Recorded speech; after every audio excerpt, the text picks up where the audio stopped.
दोस्तों, जयवाल पॉइंट के YouTube channel में आप सभी का स्वागत है। देखिए फ्रेंड्स, आज की इस वीडियो में बात करने वाले हैं 2024 में कौन कौन सी गवर्नमेंट जॉब आएंगी, किस किस गवर्नमेंट जॉब के फॉर्म आप भर सकते हैं, क्या सीईटी लागू होगा या नहीं होगा, इस बारे में चर्चा करेंगे। ठीक है दोस्तों, चैनल पर नए हैं तो चैनल को सब्सक्राइब जरूर कर लीजिएगा। चलिए बात करते हैं। देखिए दोस्तों, सीईटी जो है आपको पता होगा कि कॉमन एलिजिबिलिटी टेस्ट इसकी फुल फॉर्म होती है और साल में 2 बार ये कंडक्ट कराया जाएगा।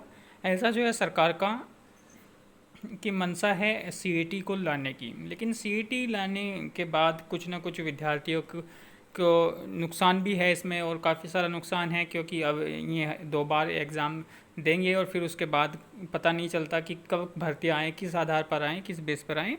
तो हो सकता है लागू हो जाए, ना भी हो जाए। अभी तो इसके चांसेस कुछ लग नहीं रहे, जिस तरीके से एक ही बार इसका मुद्दा उछलता है और फिर इसका मुद्दा रुक जाता है।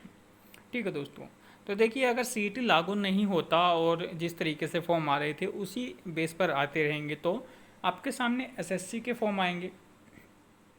एसएससी 2024, एसएससी कभी भी अपना कैलेंडर रिलीज़ कर सकती है, कैलेंडर जारी कर सकती है। उसमें आपके सीजीएल जो कि ग्रेजुएशन बेस पर होता है, सीएचएसएल जो कि 12th बेस पर होता है, एमटीएस जो कि आपका 10th बेस पर होता है, स्टेनो जो कि आपका 12th बेस पर होता है, फेज़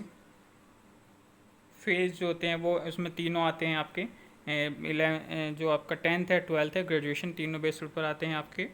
और इसमें इंजीनियरिंग के आते हैं जो आपका जेई का होता है, ठीक है, जिसमें डिप्लोमा होता है आपके पास, डिप्लोमा होना चाहिए पॉलिटेक्निक का या फिर बीटेक वगैरह आपने कर रखी हो। जेई के जूनियर ट्रांसलेटर का आपके पास कोर्स होना चाहिए। तो ये सब वैकेंसी जो हैं MTS civilians, Delhi police head constable, ठीक है, Delhi police head constable, SSC जो कराता है, तो ये सब वैकेंसीज तो एसएससी की तरफ से आपको 2024 में देखने को मिलेगी। एमटीएस सिविलियन, उसका फॉर्म तो शायद अभी भी आ सकता है। तो ये तो वैकेंसीज थी एसएससी की तरफ से, तो ये सब फॉर्म एसएससी की तरफ से आपको 2024 में देखने को मिलेंगे। इसके अलावा बैंक की बात कर लेते हैं, बैंक के फॉर्म। ठीक है दोस्तों, बैंक में आपका जो है आईबीपीएस आरआरबी, पीओ और क्लर्क दोनों आपको देखने को मिलेंगे। आईबीपीएस पीओ और IBPS clerk, IBPS PO, IBPS RRB PO अलग होता है, आईबीपीएस पीओ अलग होता है, आईबीपीएस पीओ और क्लर्क। एसबीआई पीओ और SBI clerk, Canara bank PO, इस तरीके से। और भी कुछ आपके अलग से बैंक होते हैं, उन सभी के पीओ जो हैं वो उनके फॉर्म निकलते हैं। L I C double A O, NABARD.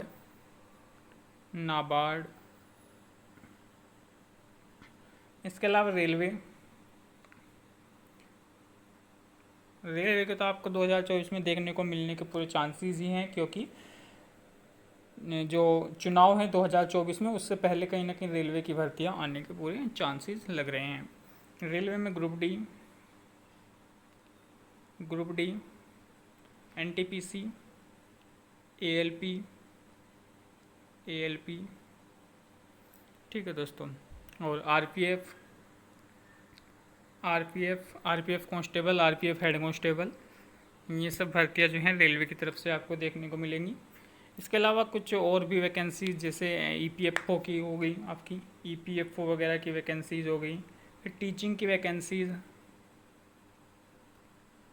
Vacancies और भी अलग अलग डिपार्टमेंट में काफ़ी सारी वैकेंसीज लगातार निकलती रहती हैं, जिनका हम नोटिफिकेशन आते ही आपको इन्फॉर्मेशन कर देते हैं। तो ये तो थी जो एक नॉर्मल सी, सबको पता ही है ये भर्तियाँ। इसके अलावा भी काफ़ी सारी भर्तियाँ होती हैं जिनका तभी हमें पता चलता है जब नोटिफिकेशन आता है। और स्टेट की आपकी भर्तियाँ वो तो आएंगी स्टेट में आपके, ठीक है, स्टेट की क्लर्क की भर्तियाँ जैसे अभी बिहार में आई हुई हैं भर्तियाँ, और बाकी, ठीक है, टीचिंग की भर्तियाँ आपकी आ सकती हैं, यूपी में भी आ सकती हैं, जिसको एस्टेट करके बोलते हैं, वो भर्तियाँ आपकी आएंगी।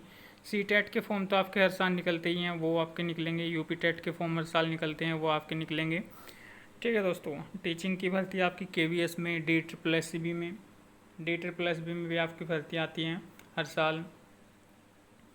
तो इस तरीके से ये कुछ चुनिंदा भर्तियाँ थी जो ये तो हर साल लगातार आती हैं, और इसके अलावा जो भी भर्तियाँ आएंगी वो इस चैनल के माध्यम से आप लोगों को अपडेट कर दिया जाएगा। ठीक है दोस्तों, तो आपको कोई भी इन्फॉर्मेशन चाहिए होगी और अलग से, तो चैनल के माध्यम से आप लोग कमेंट कर सकते हैं। ठीक है दोस्तों, धन्यवाद।